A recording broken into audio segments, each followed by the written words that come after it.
Okay, in this video, I'm going to explain the warm-up that we execute here at the studio. This is really important. We tell people that so many injuries can be avoided when people exercise with the proper warm-up. Injuries can happen and fluke things happen, but in my experience as being a coach, when I see people if they're not properly prepared their body for exercise, they're more prone to get injured and to get hurt. So the first thing we do is some foam rolling or some tissue work. But again, I always want people to know why. So what we're trying to do is some mild fascia release. Fascia, if you can imagine, it's like shrink wrap on top of your muscles. And the analogy that I always tell people is imagine, here's your muscles. They should be long, right? And they can stretch. But you had a knot inside, and then I go to stretch. I just stretch the knot in tighter.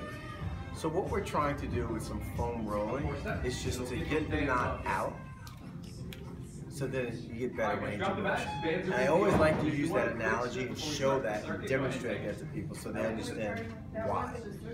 Next thing is when you get someone foam rolling for the first time, it can create a lot of discomfort and some slight pain for people because if they've never foam rolled before, they're not familiar, and they may have some trigger points. So you need to let people know they may have some slight discomfort, but that has a tendency to go away after they get into a routine of foam rolling. I like to compare it to flossing your teeth. If you've never flossed your teeth before, your gums may bleed, but hopefully with the routine flossing, that stops. Okay. The foam roller we use here at the studio is the grid. The reason we use this one is the density of the foam roller. They have 3 different densities. The flat one here is almost if you were getting a massage and someone's using a forearm. The long lines here are really simulate fingers of a massage therapist. And the little squares here, if you can see that, is if you're using thumbs. So this, I would say, is a poor man massage therapy. Okay. The areas that we're going to do in our foam rolling, we're going to focus on posterior kinetic chain. Simply put, when you're looking in the mirror, a lot of the muscles you cannot see. Your glutes, your hamstrings, and your upper back. So let me start. We do one glute at a time, so I'm going to sit with this glute, the one closest to the camera, on the foam roller. To open that hip up, I'm going to cross the leg like so. What that does is that opens that hip up. Now, rule of thumb with foam rolling is typically 5 to 8 rolls in each area.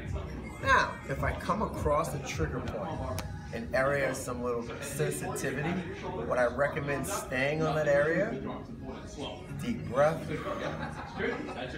applying a little pressure, and then commence back to your roll. Your goal is to try to release that knot. They call it an irritable muscle spindle. That's what you're trying to do, is break it up. Again, everything I do on one side, I would do on the other side. Save time for this video. I'm not going to do the other glute, but you would do the other glute. After the glutes, we go into our hamstrings. I position the grid right at the base of the glute, and I'm going to go into my hamstring. With the hamstring, we recommend they rotate the foot. The hamstring has 2 heads on it, so we're going to rotate the toe slightly outward, then we'll rotate slightly inward. Get all the way down behind the knee. The attachment of the hamstring actually attaches to the top of the calf.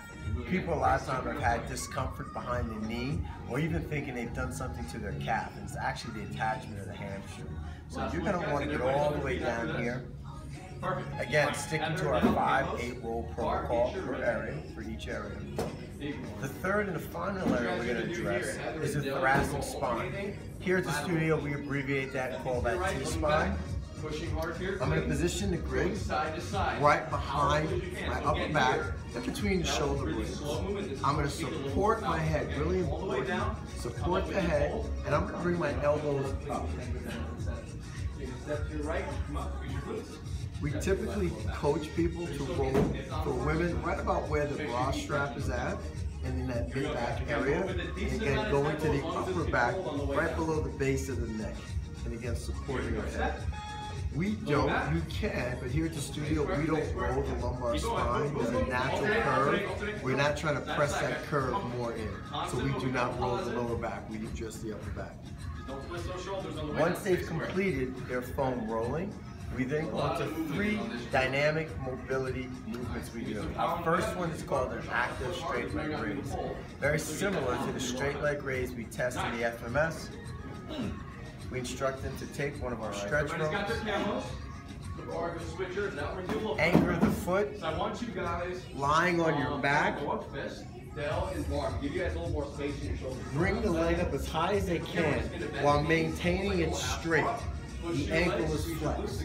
Now, with all stretching, you go to the point of slight discomfort. People have a tendency to try to overstretch. Also, I'm going to make sure my hip stays on the ground. If I was to lift it where now my hip's coming up, at that point I'm engaging a lumbar spine. So I'm going to go to about here, where my pelvis is locked in, the leg is nice and long, my ankle's flexed, back is flat. I'm going to then lift the other leg and come down, tapping the ground.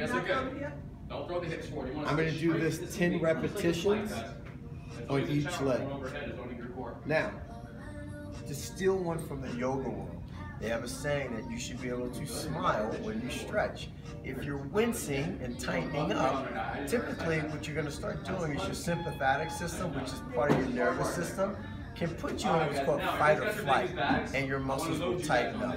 The goal here is to lengthen, to loosen muscles. So as you're doing this, relax your face, deep breaths, and belly breaths as you're performing.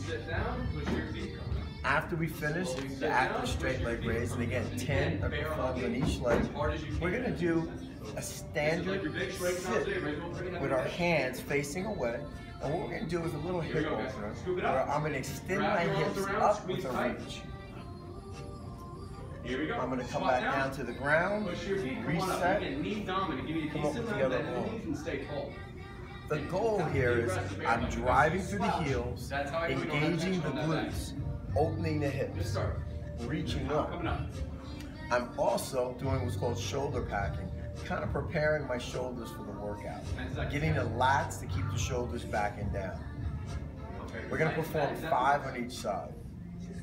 The third and the final dynamic mobility drill that we do in our warm-up here at the studio is we're going to do a T-spine hip mobility drill.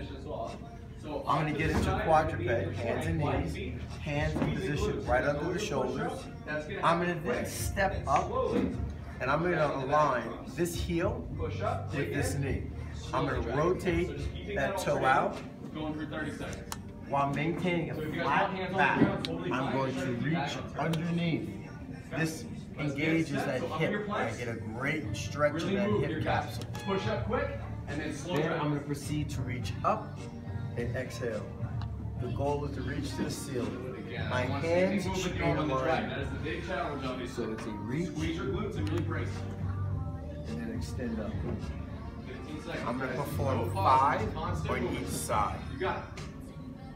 That would conclude your dynamic warm-up here at the studio.